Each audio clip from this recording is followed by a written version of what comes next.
This is Good Pop here, giving you some bad news. Zombie Apocalypse 3D.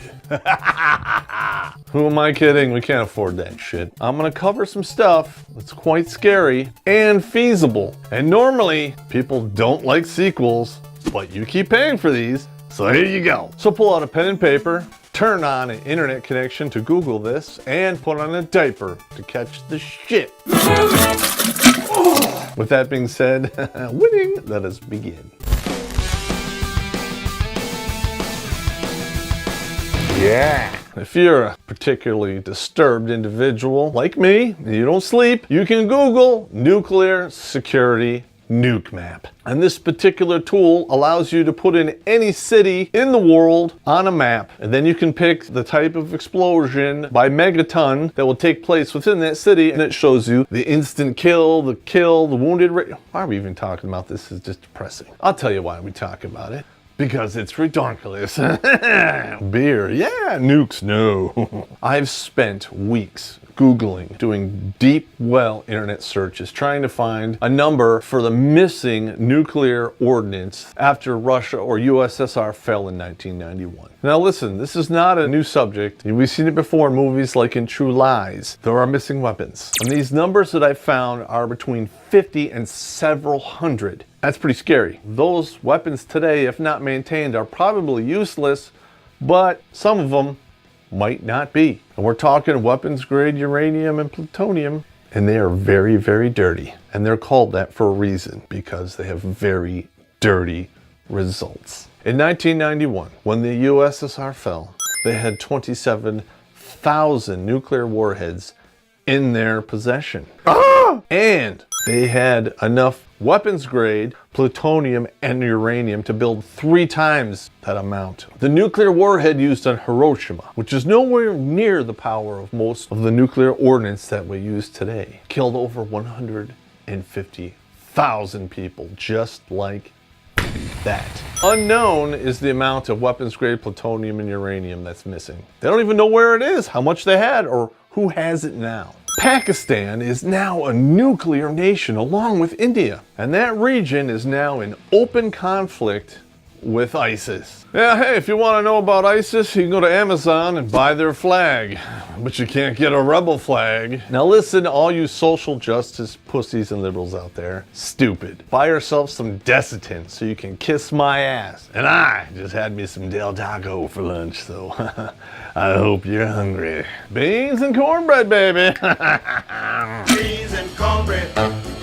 If you guys have been listening to the news, and I'm not talking about the bullshit American news, which is filtered down, bad news bears. I'm talking the real news like Al Jazeera or some of the European nations, you will see that ISIS has been up to some pretty foul shit. Destroying 1,000-year-old monuments. They're beheading people. They're doing all kinds of horrid shit. What do you think they're gonna do when they get their hands on a nuclear warhead? Now listen, you social justice warriors and feminist liberals out there, you didn't give a shit about what was going on over there until they beheaded a woman. It doesn't matter that they've destroyed and slaughtered whole villages and they've waged unrestricted warfare. Feminism didn't really give a damn because, you know, over here, they're totally cool with lining up all men between 9 and 90 and killing them all. And if you think I'm being unfair, why don't you Google Britain and the number of sexual assaults that have taken place since they started allowing the Muslim culture to nest there. I don't think you heard about that because, hey, that's feminism sweeping it under the rug because it wasn't done by the evil white patriarchy. Hang on, let me put on my care face.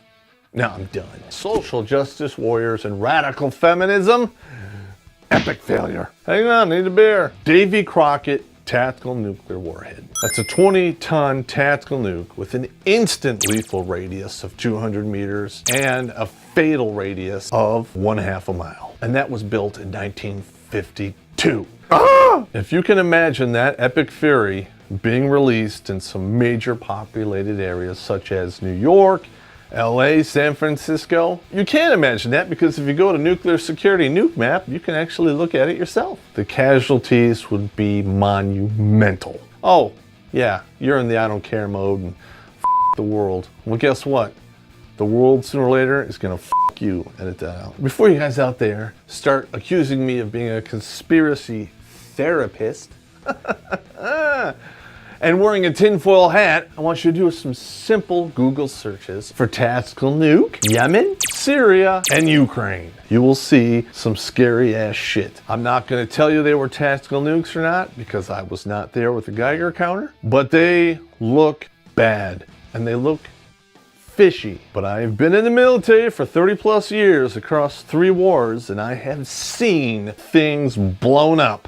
Big things, little things. I've seen bombs dropped, all kinds of explosions, and I have never seen anything like it. And when I look at a couple of these explosions, in my gut is telling me something is not right. But if they're slinging that stuff around now in the Middle East with our open borders, just a matter of time before it happens here. If in fact these are tactical warheads, we need to know where they got them, how they got them, what they intend to use them for. We need to find it, seize it, and punish those who are using it. As a tactical thinker, this question is not if, but when it's going to be used here. I know you're all like, oh, that could never happen, just like 9/11 never happened. Or, wait a minute, Pearl Harbor never happened. Yeah, right. This shit is game on. Eternal vigilance is the price you pay for freedom.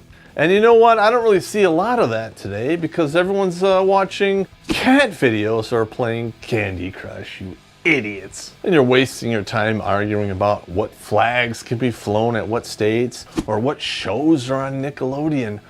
Who cares? All of that is nothing but a smokescreen to take your attention away from real issues that are going on. Now, if you think I'm full of shit, why don't you just Google the news stories that went unreported during the whole Caitlyn Jenner bullcrap or the rebel flag bullcrap, and you will see exactly what I'm talking about. All of this stuff was based on social justice warriors or tolerance, but in reality, it's just another form of bigotry. Open your eyes and pay attention to what's going on in the real world. Some of you will think I'm full of shit. Edit that out. Some of you won't. Bottom line, there's a lot of unaccounted for nuclear crap floating around out there. And it's in a region which doesn't particularly like us. If all this information doesn't make you want to run to the bathroom and shit your pants, edit that out. I have no idea what will. Gonorrhea! No. Since this episode was such a bummer, check out our Patreon page, PayPal at the bottom. Throw us some loot so we can keep these videos going and telling it how it is. Winning. And while we're at it, hit the subscribe button. Because if you do, we'll probably do Zombie Apocalypse 4. And that one will be in really 3D. Now we can't afford it.